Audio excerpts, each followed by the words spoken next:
naging mainit na usapin ang atake ng isang wakwak sa isang episode ng KMJS. Kaya ituturo ko ito. Bago ko ituro ang orasyon na pangpatay sa wakwak at aswang, marahil marami ang mga nanonood ngayon na nag-iisip kung totoo nga ba ang aswang, lalong-lalo na sa mga taga Maynila na ang lugar ay hindi na masukal, hindi na magubat dahil ito ay isang syudad. Marahil kung inyong tatanungin ang inyong mga lolo o mga nakatatanda sa inyong lugar sa Maynila, ay marami pa rin kayong maririnig na mga kwentong aswang nung sila ay mga bata pa sa Maynila. Hanggang sa ngayon ay meron pa rin ilang aswang na nasa Maynila. Ngunit konti na lamang at sila ay ingat na ingat dahil sa modernong panahon ang mga kalye ng Maynila ay punong-puno ng mga CCTV. Ang mga bahay ay may CCTV. Ang mga bahay ay konkreto at hindi nila basta-basta ito mapapasok. Kung kayo ay naniniwala sa mangkukulam, kung kayo ay naniniwala sa mga spirito, mga ligaw na kaluluwa, mga demonyo, ay maniwala din kayo sa aswang. Tandaan nyo na ang ating mga ninuno ay merong mga orasyon na pangpatay sa mga aswang o mga wakwak.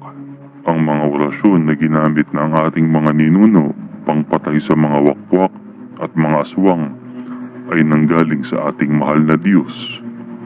Ito ay galing sa Diyos at hindi ito bibigay ng ating mahal na Diyos kung ito ay hindi totoo. Itong orasyong ito ay iihip sa inyong hintuturong daliri. Banggitin ito ng 3 beses at saka iihip sa daliri. Ang orasyon ay makak. Kaya sabihin ito ng makak, makak, makak. Ang inyong itinurong wakwak at aswang, kung ito ay nasa bubong o lumilipad, ay babagsak. Kung ito ay tumatakbo, ito ay babagsak din. At inyong mahuhuli ang wakwak o aswang.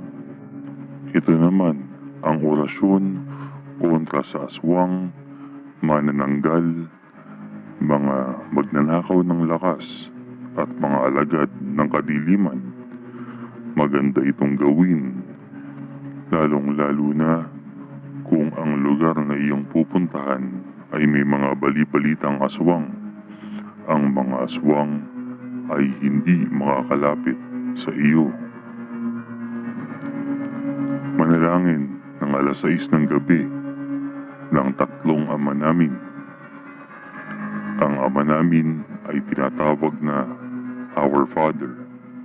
Pwede kayong gumamit ng iba't ibang lengguwahe as long as ito ay ang ama namin o Our Father. Usalin ang orasyong ito ng 3 beses. Batura, Peraya, Pekatura, Barnabal, Daradar. Yang orasyong yan ay kailangang banggitin ng 3 beses at umihip ng pakrus sa 2 palad. Tandaan na umihip kayo ng pakrus sa inyong 2 palad. Saka isunod ang orasyong ito. Kailangan ding banggitin ang orasyong ito ng 3 beses. Makak, Amdatur, Solensaam. Pansinin kung paano ko binanggit ang mga salita. Siguraduhin tama ang banggit sa mga orasyong ito. Iihip sa tubig at inumin At ito ay usali ng 3 beses bago umalis ng bahay. Kumuha kayo ng tubig na nasa baso at iihip o banggitin ang orasyong ito. Kubehubok, kumakamok, kubuhebok, kubehubok, kumakamok, kubuhebok, kubehubok, kumakamok, kubuhebok. Wala sa inyong makakalapit na aswang. Lahat ay lalayo sa inyo at kayo ay iiwasan kapag nagawa nyo ang orasyon at prosesong yan. Kahit kayo ay pumunta sa liblib na lugar o lugar ng mga aswang, sila ay iiwas at matatakot sa inyo. Napakalakas at subok na ang orasyong yan.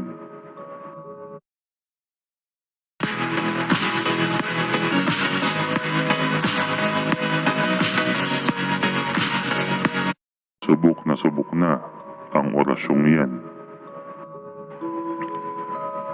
Pamiling ang kaalaman at ang orasyon na aming ibinabahagi ay nagmula pa sa aking lolo at mga ninunong Pilipino. Mahalin at pakaingatan ang mga kaalaman at orasyon na galing dito at huwag po gagamitin sa masama. Ang kapangyarihang nakapaloob dito ay lubhang mayuwaga at mabibisa. Gamitin sa kabutihan at pagganap ng kalooban ng Diyos. Ang mga nilalamang mga impormasyon dito o orasyon ay hindi biro at may mga batas na sinusunod. Ito ang mga sumusunod.